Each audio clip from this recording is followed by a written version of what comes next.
What if I told you that one of the most powerful men in human history, a man who ruled the entire Roman Empire, spent his nights writing secret notes to himself about how to control his own mind? No one was supposed to read those notes. They were never meant to be published. But almost 2,000 years later, those private writings became one of the most influential books ever written. His name was Marcus Aurelius, and his book is called Meditations. And today I'm going to break down the mental strategies he used to become completely unshakable. Strategies you can start using tonight. Lesson number 1. Control your perception, control your reality. Marcus Aurelius wrote, "You have power over your mind, not outside events. Realize this, and you will find strength." Most people think their emotions are caused by what happens to them. Someone insults you, so you feel angry. You lose your job, so you feel hopeless. A relationship ends, so you feel broken. But Marcus understood something most people never will. It's not the event that hurts you. It's your judgment about the event. The insult only hurts if you decide it matters. The job loss only destroys you if you believe your worth is tied to your title. The breakup only breaks you if you let another person define your completeness. This isn't positive thinking. This is psychological warfare against your own weakness. Train yourself to pause between the event and your reaction. In that pause lives your entire power. Lesson number 2. Expect the worst, fear nothing. Every morning, Marcus would prepare himself mentally. He would tell himself, "Today I will meet ungrateful people, arrogant people, deceitful people, jealous people, and antisocial people." He didn't say this to be negative. He said it so that nothing could surprise him. When you expect betrayal, betrayal cannot break you. When you expect difficulty, difficulty becomes routine. Most people walk through life hoping everything will be perfect. Then, when something goes wrong, they collapse. A Stoic walks through life knowing things will go wrong, so when they do, he's already prepared. And when things go right, that's a bonus, not an expectation. Start every morning by telling yourself, "Today will be hard. People will disappoint me. Things will go wrong, and I will handle all of it, because I am prepared." Lesson number 3. You're going to die. Use that.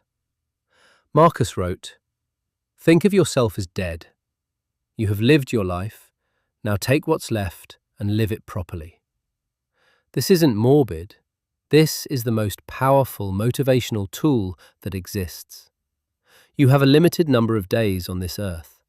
Every minute you spend complaining, worrying, scrolling, comparing yourself to others, those are minutes you will never get back. The Stoics practiced something called Memento Mori.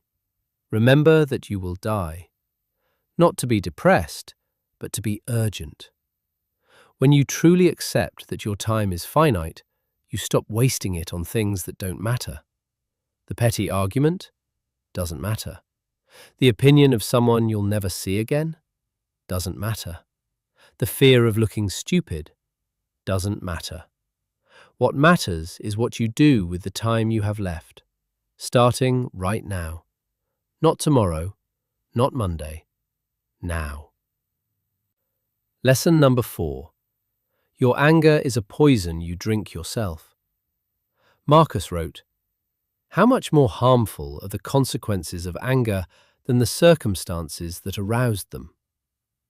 Think about the last time you were truly angry. How long did it last?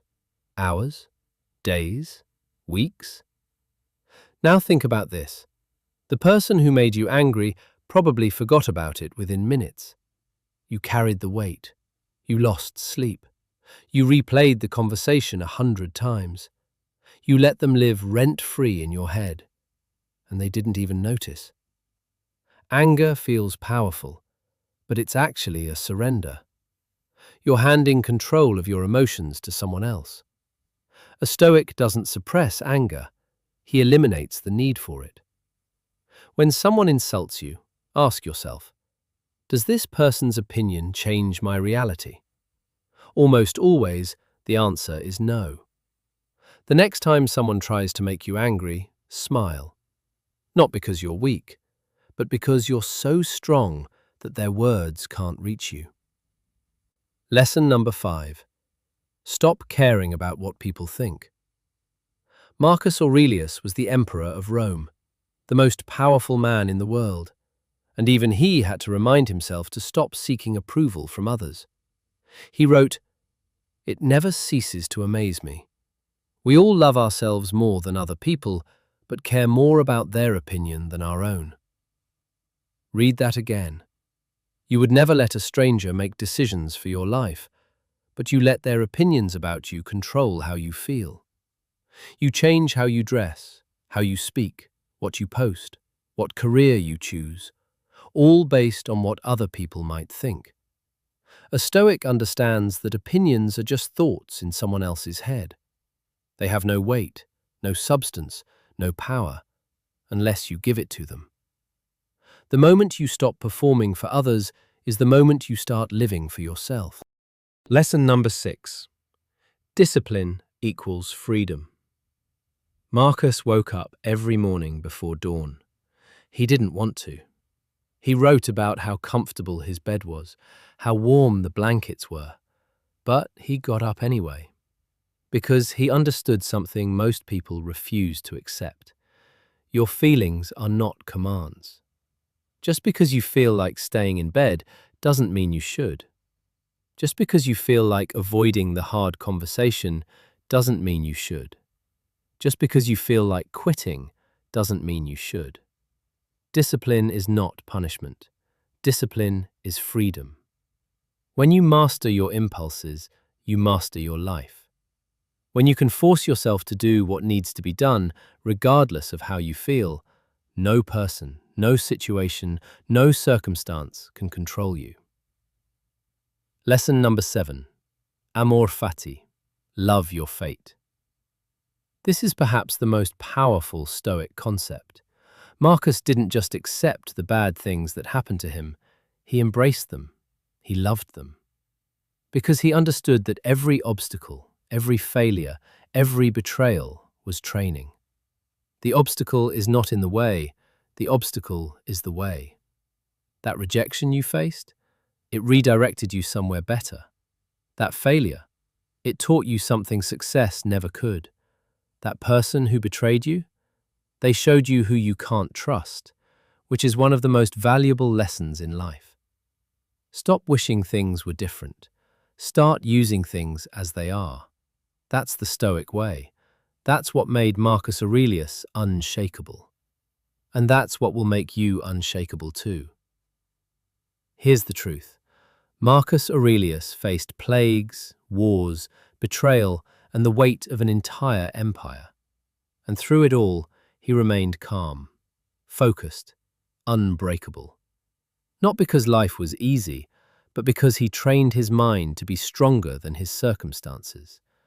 You have access to the same philosophy, the same mental tools, the same wisdom.